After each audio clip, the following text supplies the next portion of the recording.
refreshingly new. This is your midweek moment on Breakfast with Friends. Yep. Thanks for choosing CCFM's Breakfast with Friends. My name's Jonathan Haller. With me in the studio is Rachel Govender. Sorry, that bed wasn't supposed to be quite that loud. Oops. Everybody awake now? You have our attention, Jonathan. Thank you. Thank you so much. So what is important to you?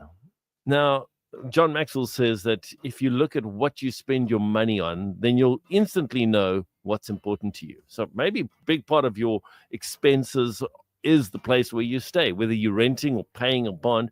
That's a large amount of money that, comes from your salary and goes into paying that. Maybe it's something else. Maybe if you were to take those big items out of the picture and look at some of the smaller items, but that you're consistently paying.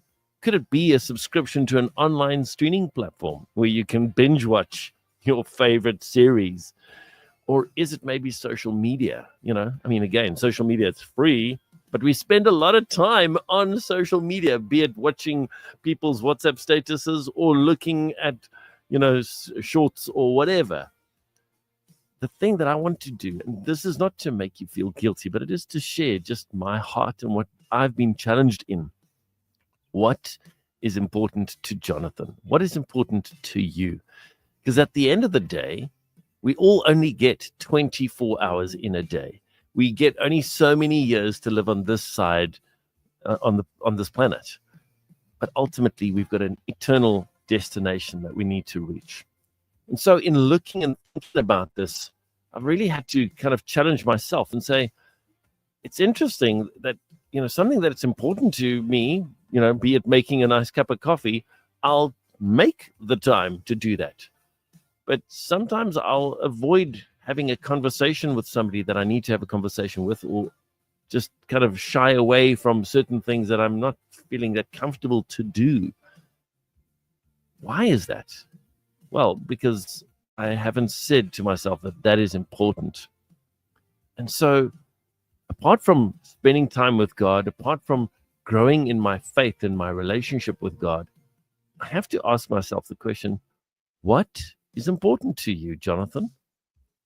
Why is it that you do make the time to make that special cup of coffee, but you don't always make the time to make sure that you're connecting nicely with your daughter or your wife?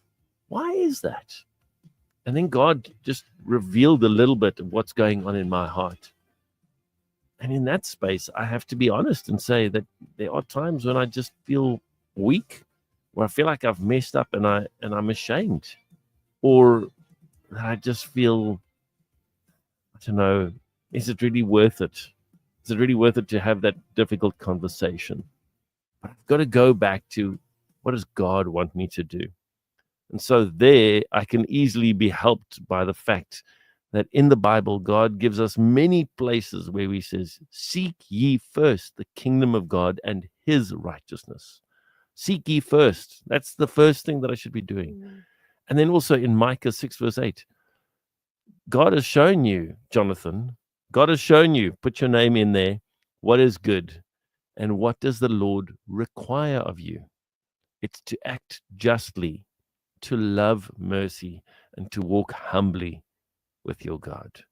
So act justly, be fair, act justly, love mercy, and walk humbly.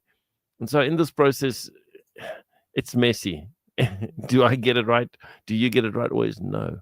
But if we have that attitude of saying, God, I'm first and foremost going to love you, and then I'm going to love the people that you've placed in my life.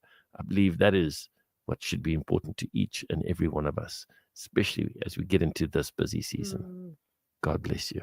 I've been running in circles, jumping the hurdles,